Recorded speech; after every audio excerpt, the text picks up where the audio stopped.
Welcome to Healthy Minds. I'm Dr. Jeff Borenstein. Everyone is touched by psychiatric conditions, either themselves or a loved one. Do not suffer in silence. With help, there is hope. Today on Healthy Minds, neurodiversity and autism is here.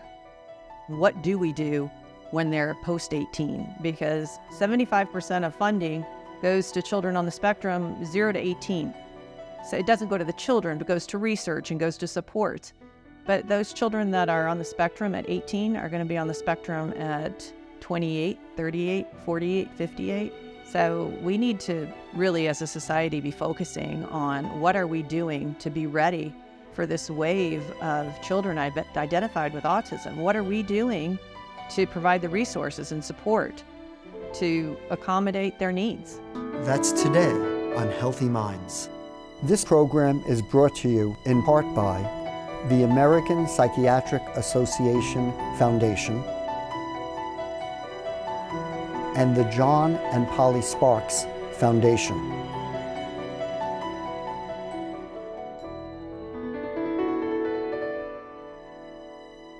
Today I speak with Kelly Mondello, the mother of a child with neurodiversity. Kelly co-founded a school that begins in kindergarten, goes through high school, and then continues to post-high school education and even programs for young adults to help them succeed and thrive. Kelly, thank you for joining us today.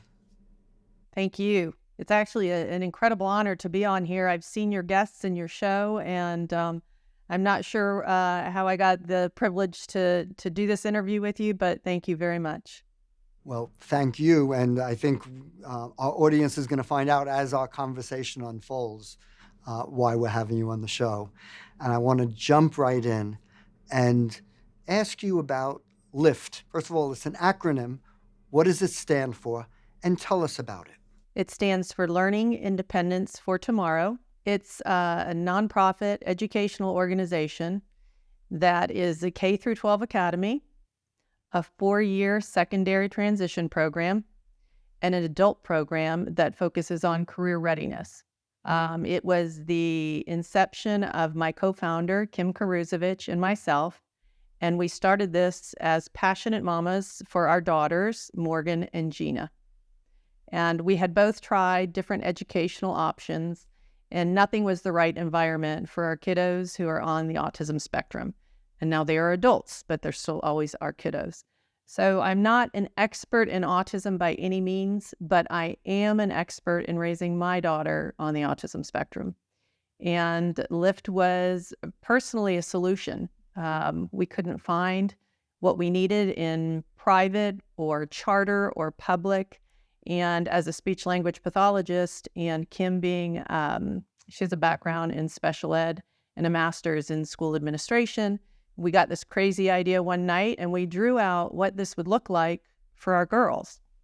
And here we are 11 years later, and we have almost 200 students.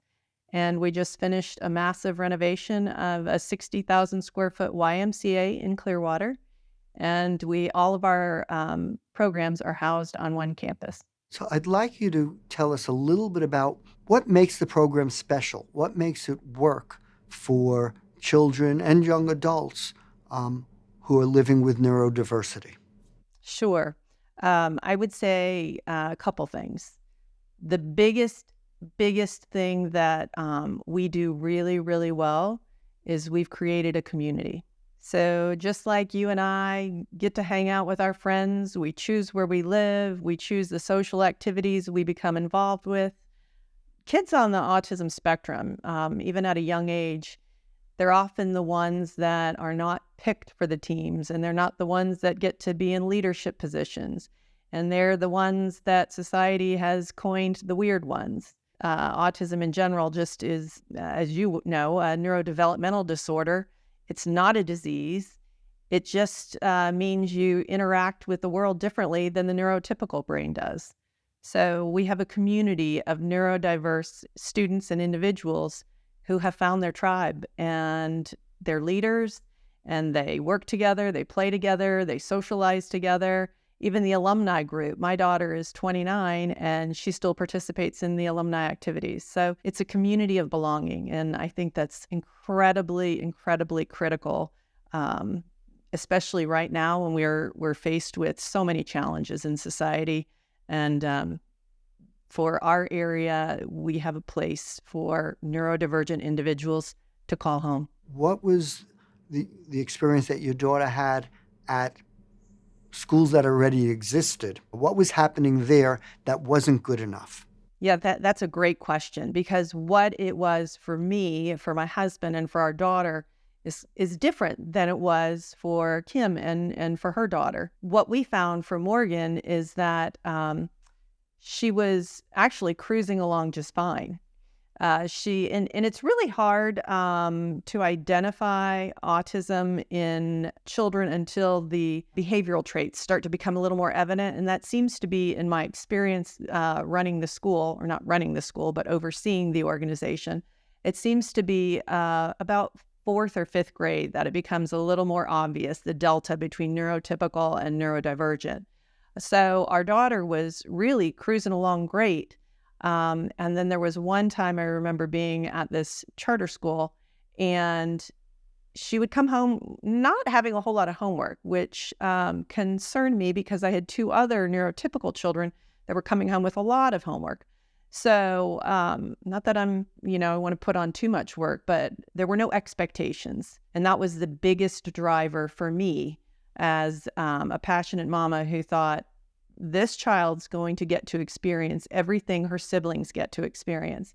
And when I went in and realized she was being passed and she was making great grades, but she was so far behind where she should have been at that particular time, I started to look for another program. And that's when I found a private school that had a larger population of special ed kids, and Kim was the director of that program. And she placed expectations on her, and Morgan just soared. When you place the expectations on the children and the young adults, they rise to the challenge. And I have found that to be true for Morgan from the time she was little to today. As a mom, when did you first notice that there may be differences between Morgan and her siblings? Well, Morgan's story is a little bit different. Morgan had infantile spasms and she had epilepsy. So she had 2 brain surgeries when she was little, before the age of 5. So while her autism wasn't identified until she was older, until she was an adult, I knew from my educational background as an SLP, she had all the characteristic traits that someone on the spectrum has. And autism really is, as we talk about, it's a neurodevelopmental disorder. It's not a disease, so there is not blood work that we could have done. I knew exactly what we were dealing with, and I knew some of the tricks of the trade, and I was doing ABA stuff with Morgan from the time she was very little, training her behaviors so that she would have the best chance to grow in a neurotypical world. You referred to ABA. Tell us what that means for those in the audience who aren't familiar. ABA is called Applied Behavioral Analysis. So the degree is ABA, that's the master's you receive, but the title of the person who implements the ABA is called a behavioral analyst. The actual therapy is growing in population because parents are finding that behaviors that are difficult to manage at home can be managed by a behavioral analyst or by what's called an RBT, a registered behavioral technician. And they come in and they work with the children one-on-one. And we have so many students at Lyft that have ABAs or RBTs working one-on-one with them every day in the classroom while the behavior is happening, instead of being pulled out into a resource room or just working with them in a clinical setting or just working with them at home. At Lyft, our students can have their RBTs or their ABAs right next to them all day long. What is the approach at Lyft, in addition to the community, which you so eloquently spoke about how important that is? What else is done at Lyft to help the children and then teenagers and then young adults? Take us through that process. Well, with regards to the ABA, one thing that we do that's very different than we find in other school or educational environments is we allow the students and the families to bring in therapists, especially ABA. We find in the autism world, the ABA is critical to allowing the children to have the behaviors they need to learn in the classroom. And at Lyft, the ABA therapists are allowed in the classroom all day long if they need to be. They are working with the students where the behaviors are happening so that they can redirect the behavior so the children really have the opportunity to learn. And besides the community, I think that's one of the greatest things we provide our families and our learners. I would think, in my sense from speaking to you, is that a part of the process is really helping the parents to learn how to best help their child. And tell me a little bit about what Lyft does to help the families help their children. I'll start with our Family Resource Center, which is available to anybody watching your show. It's our hub. Right now, it is a lot online, but it just opened this year, and we have a bricks and mortar room that we're providing some seminars and we're providing trainings, but it's a hub of resources. So if you're looking for pediatricians or sensory-friendly vacation spots or things like that, you can go to our Family Resource Center. Besides that, though, we provide opportunities every month for our families to come together, because when you're raising a child with a special health care need, you need to feel like you're not left out in the dark, that you have a community as well that understands what you're going through.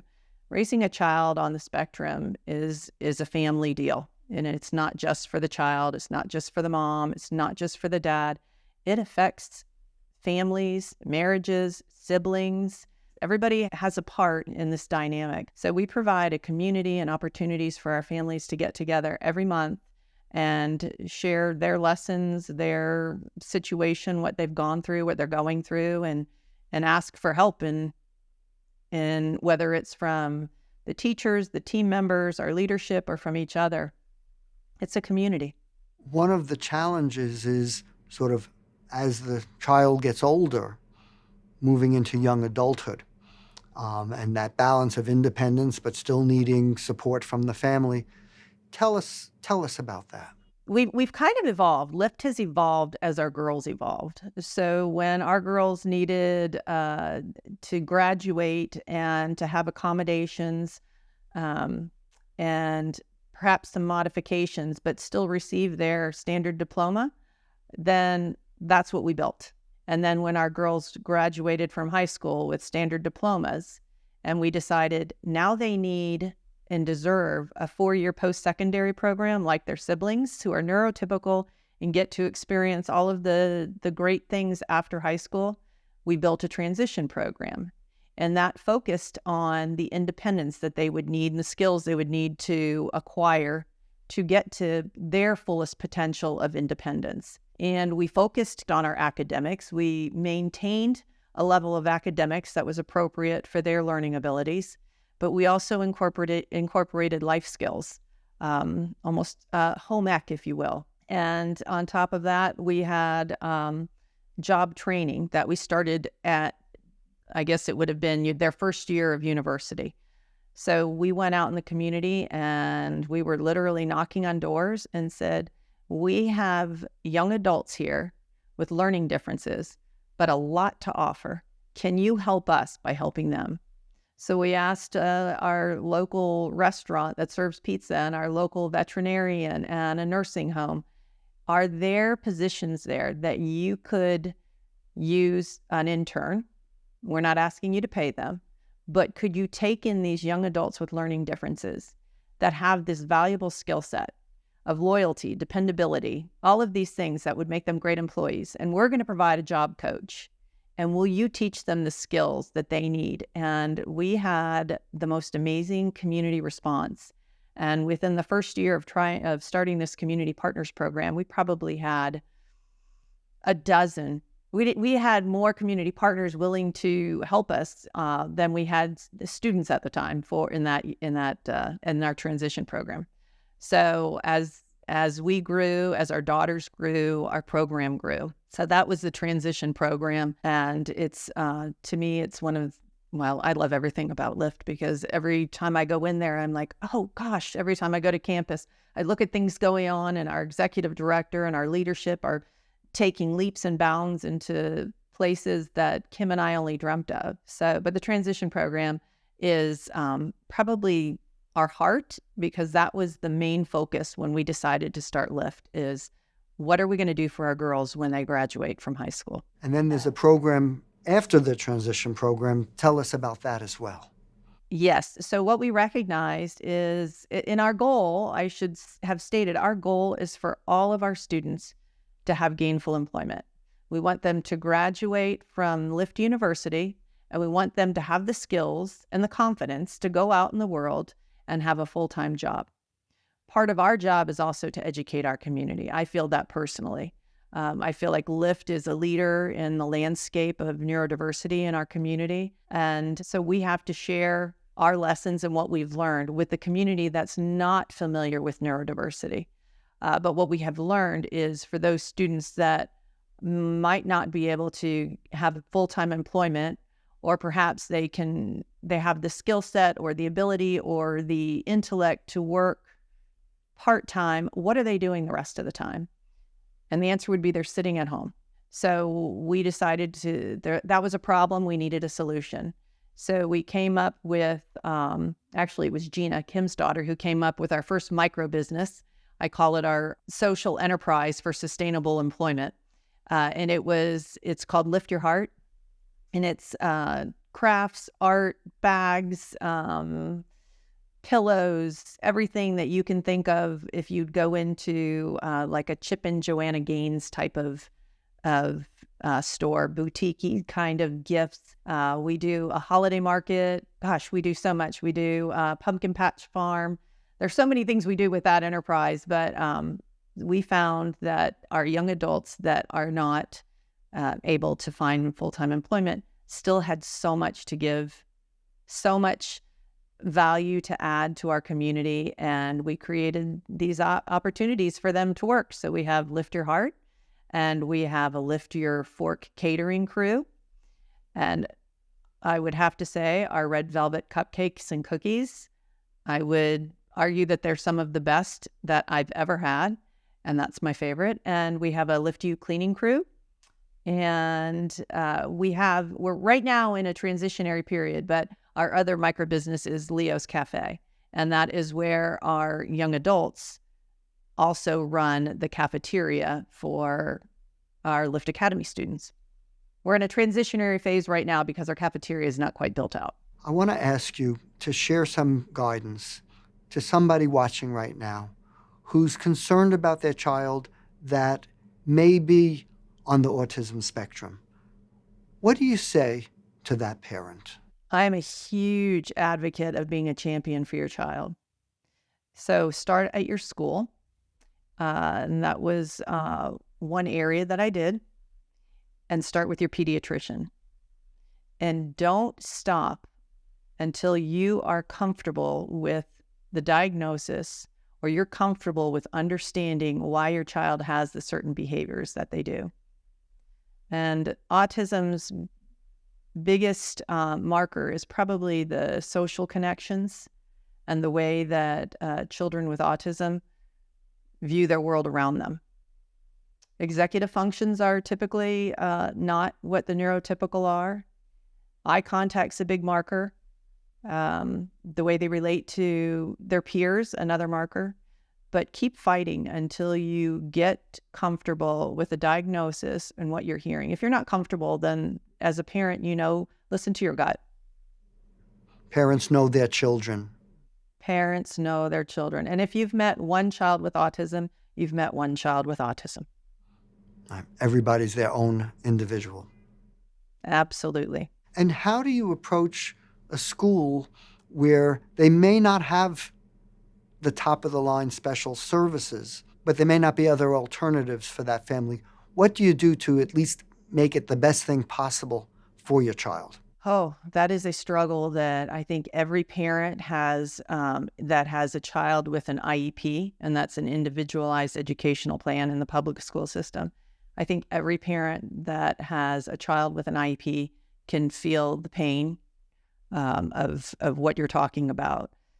It is a struggle, and that is why Lyft actually exists. Finding the people to listen to you and say, this is not right, my child needs more services, can be exhausting. But don't give up. If you don't have options, then you have to create the opportunities in your school system, in your school, in your setting.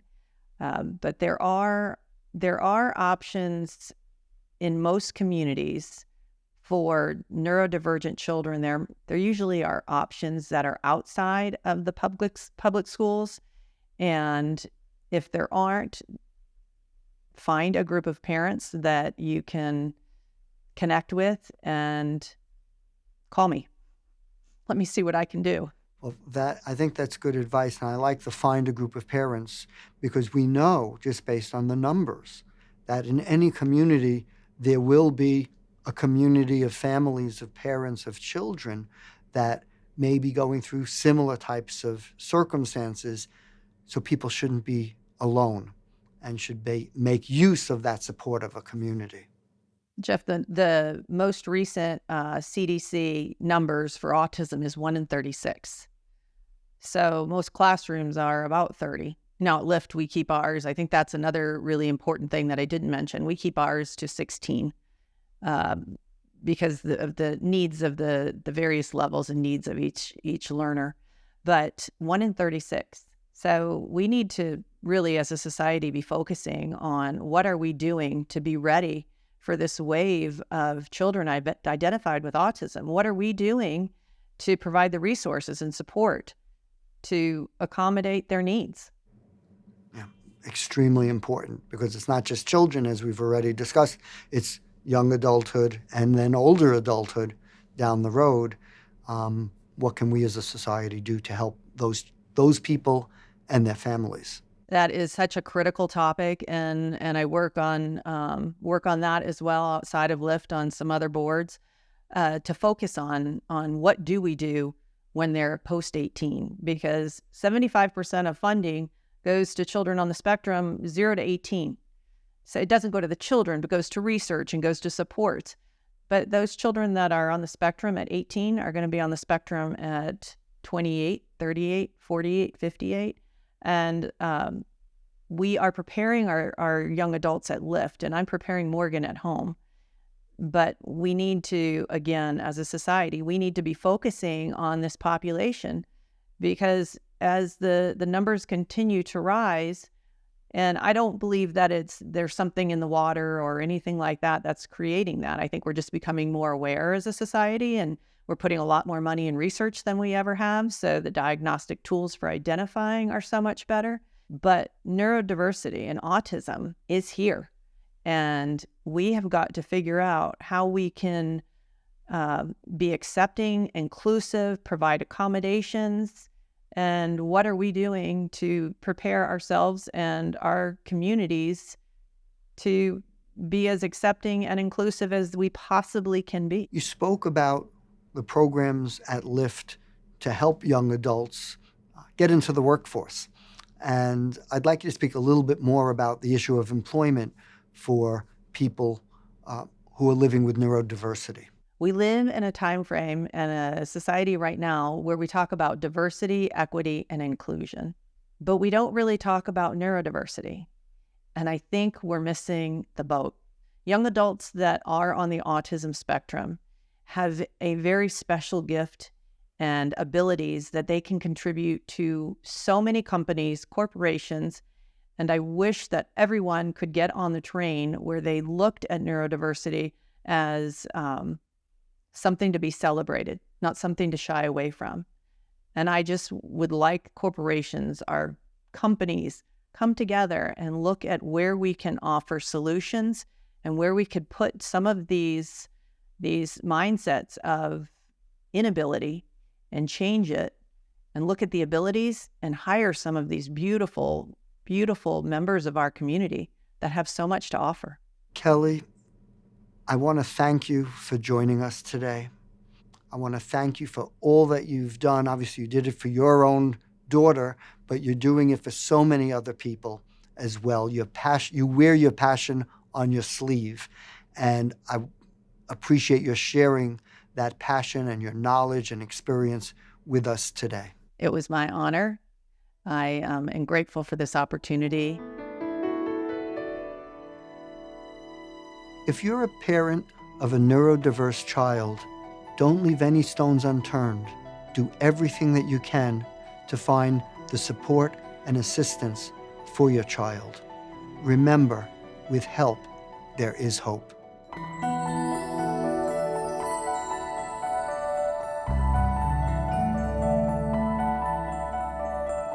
Do not suffer in silence. With help, there is hope. This program is brought to you in part by the American Psychiatric Association Foundation and the John and Polly Sparks Foundation.